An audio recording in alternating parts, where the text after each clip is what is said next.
과학적 패러다임과 달리 사회적 패러다임은 패러다임의 변화가 즉시 사회를 바꿔버릴 수 있습니다. 따라서 경영과 같은 사회 원칙에서 가장 중요한 것은 기본 가정입니다. 다음은 현재 받아들여진 7가지의 가정이며 이 가정들의 필요한 변화를 설명하겠습니다. 경영이 곧 기업 경영을 의미한다는 오해는 미국의 대공황 때 사람들이 기업에 대한 적개심을 가지도록 하는 계기로 시작되었습니다. 그러나 세계대전이 끝난 후 미국의 경영활동으로 인한 성공과 함께 기업은 긍정적인 단어로 바뀌었고 기업 경영이 학문의 한 분야로 타당성을 인정받으면서 대중들에게 경영과 동일시되기 시작했습니다. 그러나 경영은 병원, 소프트웨어 회사, 비영리 조직 등 모두 차이점이 존재합니다. 두 번째 가정은 앞선 경영이 기업 경영이라는 오해와 연관됩니다. 만약 경영 초기 연구자들이 그런 오류에 빠지지 않고 기업 이외의 조직에도 눈을 돌렸다면 조직 구조가 과업의 특성에 따라 크게 달라져야 한다는 사실을 곧 발견했을 것입니다. 한 조직 내에 여러 개의 조직 구조가 있을 수도 있는데 조직의 경영자는 조직의 과업에 적합한 조직 구조를 찾아내고 개발하고 평가하는 방법을 배워야 합니다. 세 번째 가정이 확립되었을 때는 어떤 조직을 위해 일하는 사람들은 조직의 피고용자들이고 풀타임으로 근무하고 그들의 생계와 경력을 전적으로 그 조직에 의존한다는 변하지 않는 환경이 존재했습니다. 그러나 현재에는 아웃소싱 계약자들이 늘어났고 시간제 직원들이 생겼습니다. 이제는 일하는 사람들은 부하가 아니라 지식 작업자인 경우가 많고 오늘날 상사들은 그들의 부하들이 수행하는 업무는 수행할 줄 모르는 경우가 많습니다. 오늘날 지식 작업자와 상사의 관계는 교향악단의 지휘자와 연주자와의 관계에 가깝습니다. 이제는 사람들마다 다른 방법으로 관리되어야 하며 사람이 일하는 방법에 대한 관리가 아니라 성과를 올리는 방법에 대한 관리를 해야만 합니다. 목표는 각 개인이 갖고 있는 특유의 강점과 지식을 생산적으로 만드는 것입니다. 네 번째 가정은 산업혁명 초기 시절에 만들어졌습니다. 오늘날에는 하나의 산업에 그 산업만의 고유한 기술이 있다는 가정은 더 이상 타당하지 않습니다. 하나의 사업은 다른 기술들에 점점 더 많이 의존하고 있으며 오늘날 기술들은 더 이상 해당 산업과 나란히 발전하지 않고 여러 분야를 넘나들며 발전합니다. 오늘날에는 경제사슬이 순수한 파트너들, 즉 각자 동등한 권력과 진정한 독립성을 가진 조직들을 한데 묶어주고 있습니다. 그러므로 앞으로 해야 할 일은 경영의 범위를 다시 규정하는 것입니다. 다섯 번째 가정과 달리 경영은 법적인 통제 범위에 국한되어서는 안 되고 전체 프로세스를 포괄해야만 합니다. 그것은 경제사슬 전체에 걸쳐 발생하는 결과와 성과에 초점을 맞추어야 합니다. 여섯 번째 가정이 확립되었을 때에도 선두 기업들은 국내만큼 해외에서도 많은 활동을 하였습니다. 그러나 해외에서 활동을 할 경우에도 그 범위는 결코 해당 국가의 국경 밖을 벗어나지 않았습니다. 그러나 차츰 국내와 국제의 구분이 사라지고 있으며 모 회사는 자회사가 어디에 있든지 전 세계적으로 경영 업무를 총괄하고 있습니다. 일곱 번째 가정은 스스로가 기울이는 노력에 관심을 집중한다는 것입니다. 하지만 경영은 조직 외부의 결과를 창출하기 위해 존재하며 경영이 관심을 집중시켜야 하고 책임져야 할 대상은 조직 성과와 결과에 미치는 모든 것들입니다. 조직의 내부에 있든 외부에 있는 통제, 범위에 있든 없는 그것은 관계가 없습니다. 어떤 조직이든 변하지 않으면 도태됩니다. 경영자는 단지 변화에 대응하는 것이 아니라 스스로 변화를 불러일으킬 수 있어야 합니다. 기업가적 활동은 조직의 외부에 초점을 맞추고 출발해야 합니다. 전통적 원가 회계는 무엇을 하는데 소요되는 원가를 측정합니다. 하지만 ABC 시스템은 거기에서 더 나아가 무엇을 하지 않는 데에 따르는 원가까지 측정합니다. 즉, ABC 시스템은 원가 통제를 더 잘할 수 있게 해주고 결과를 통제하는 것까지 가능하게 해줍니다. 아무리 큰 기업이라도 전체 경제 사슬에서는 단지 하나의 연결고리에 불과합니다. 경영자는 자신이 경영하는 조직의 원가에 대한 정보만으로 만족해서는 안 되며 전체 경제 사슬의 원가를 알아야만 합니다. 따라서 기업들은 내부에서 발생하는 원가들을 전체 경제 사슬에 대한 원가 계산으로 전환하고 있습니다. 기업으로 하여금 경제 사슬 원가 계산을 받아들이도록 하는 강력한 동의는 원가에 기초한 가격 결정에서 가격에 기초한 원가 설정으로의 전환일 것입니다. 가격에 기초한 원가 관리를 실행하려면 경제 사슬의 원가를 이해하고 관리할 수 있어야만 합니다. 또한 사슬에 속한 기업들 간의 양립 가능한 회계 시스템을 가질 것을 요구합니다. 따라서 이 전환 과정은 힘든 일이 될 수 있으나 지금은 IFRS의 도입과 함께 그 길이 제시되고 있습니다. 기업은 어디까지나 부의 창출을 위해 경영되어야 합니다. 부를 창출하기 위해서는 경영자가 의사결정을 내릴 때 근거로 삼을 수 있는 정보가 필요합니다. 그 첫 번째 정보는 기초 정보입니다.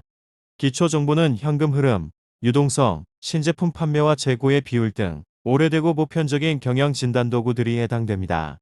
이 지표의 결과가 정상적이라고 문제가 없는 것은 아니지만 비정상적이라면 그 원인을 빠르게 파악해야 합니다. 두 번째는 생산성 정보입니다. 과거에는 육체 노동의 생산성만을 측정해 왔지만 지금은 지식 작업의 생산성을 측정하는 방법도 개발 중입니다. 그러나 노동자들의 생산성만 측정하는 것은 더 이상 경영자에게 적절한 정보를 주지 못하며 전체 생산 요소들의 생산성에 관한 정보가 필요합니다. EVA는 자본 비용을 포함하여 모든 원가들에 대한 부가가치를 측정하기 때문에 모든 생산 요소들의 생산성을 측정해 줍니다.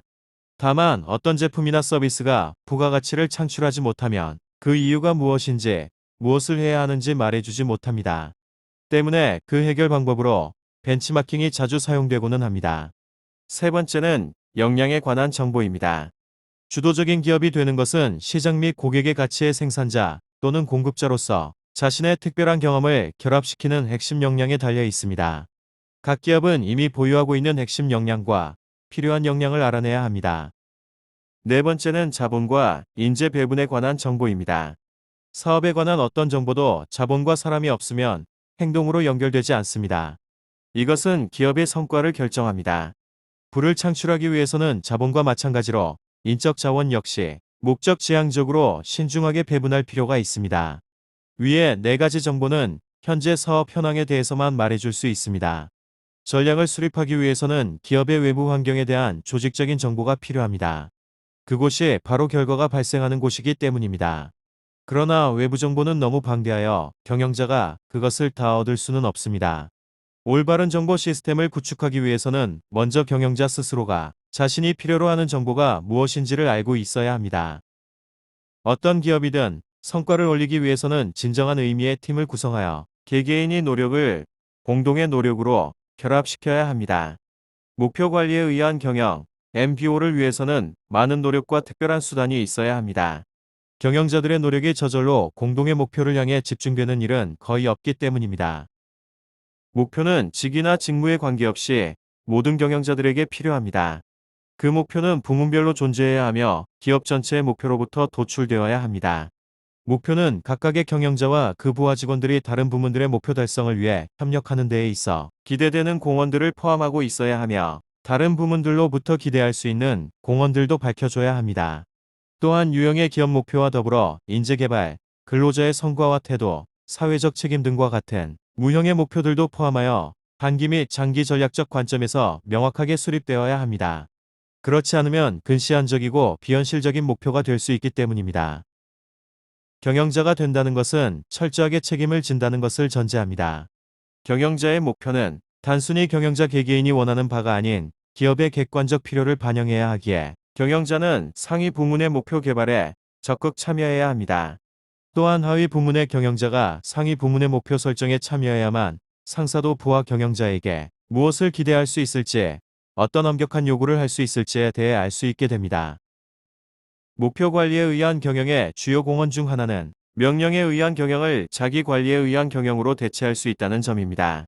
모든 경영자는 자신의 성과를 측정하기 위한 정보에 접근할 수 있어야 하며 바람직한 결과를 얻기 위해 어떤 수정 조치를 취해야 하는지에 대한 정보도 얻을 수 있어야 합니다. 다만 그것이 상사가 부하를 통제하는 도구로 이용되어서는 안 됩니다. 오늘날 인사관리자들의 타율은 3할 정도입니다.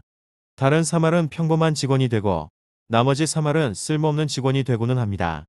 하지만 그들과 다르게 성공적인 인사관리자들의 원칙은 다음과 같습니다. 첫째, 어떤 직무에 사람을 배치했을 때 성과가 없다면 그 의사결정은 잘못된 것이며 그 책임은 경영자에게 있기에 누구에게 불평할 이유가 없다는 점입니다. 둘째, 병사는 유능한 지휘관을 가질 권리가 있고 성과를 달성하도록 대책을 강구하는 것은 경영자의 의무입니다. 셋째, 사람에 관한 의사결정보다 중요한 것은 없다는 점입니다. 경영자는 인사관리에 대한 의사결정을 효과적으로 잘하기 위해 노력해야 합니다. 마지막으로 인사관리에 있어 금기사항은 신참자에게 새롭고 중요한 임무를 부여하면 안 된다는 점입니다. 다음으로 인사관리의 5가지 단계를 살펴보겠습니다. 첫 번째, 직무기술서는 한번 작성되면 오랫동안 변하지 않기 마련입니다. 심하면 몇십 년 동안 방치하고는 합니다. 그렇지만 직무의 내용은 계속 변하고 또한 예측할 수도 없습니다. 변화하는 직무의 내용을 주의 깊게 살펴야 합니다.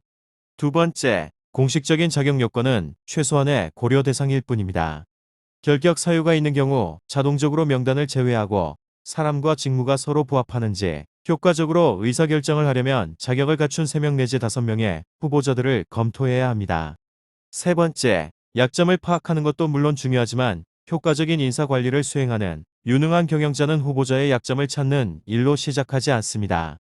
약점의 기초에서는 업무의 성과를 달성할 수 없기 때문입니다. 네 번째, 사람을 평가할 때 한 사람만의 판단은 첫인상이나 선입견, 호감 등을 통해 흐려질 수 있습니다. 그를 잘 아는 사람에게 도움을 받는 것이 현명합니다. 다섯 번째, 과거의 직무를 하다가 새로운 직무를 요구받을 때 그가 새로운 직무가 요구하는 바에 초점을 맞추고 낡은 것은 버리도록 유도해야 합니다.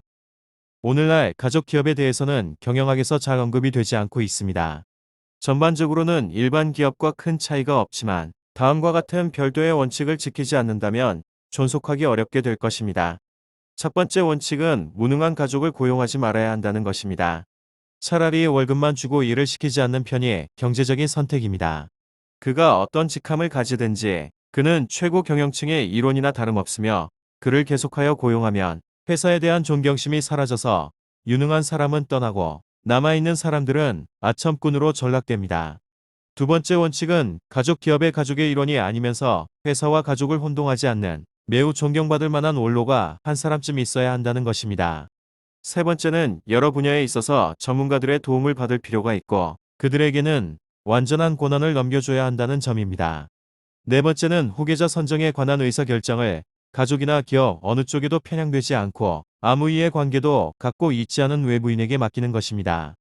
이 외부인은 승계가 이루어지기 한참 전에 찾아두어야 합니다.